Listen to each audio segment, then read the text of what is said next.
చట్టాలపై ప్రతి ఒక్కరూ అవగాహన పెంచుకోవాలని, క్రమశిక్షణను అలవర్చుకోవాలని న్యాయమూర్తి మాధవి కృష్ణ అన్నారు.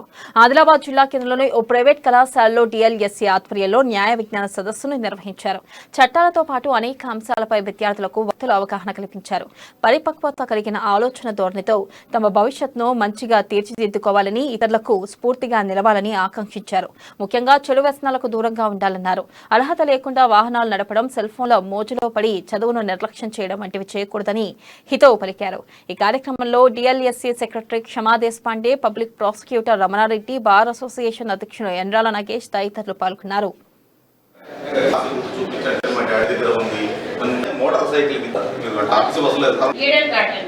అక్కడ నువ్వు ఏ చెట్టు ఫ్రూట్ అయినా తిను గానీ ఈ ఒక్క చెట్టు ఫ్రూట్ మాత్రం తినద్దు అంటాడు. కానీ అతను ఆ ఫ్రూటే తింటాడు.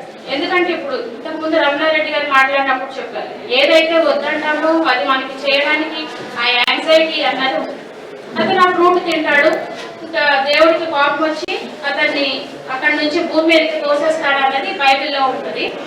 అయితే అప్పుడు అతను అంటాడు, అప్పుడు దేవుడు ఏం చెప్తాడంటే, మనిషికి ఎప్పుడు మంచి చెడు, చీకటి వెలుగు రెండు అతని ముందు నేను ఉంచుతాను.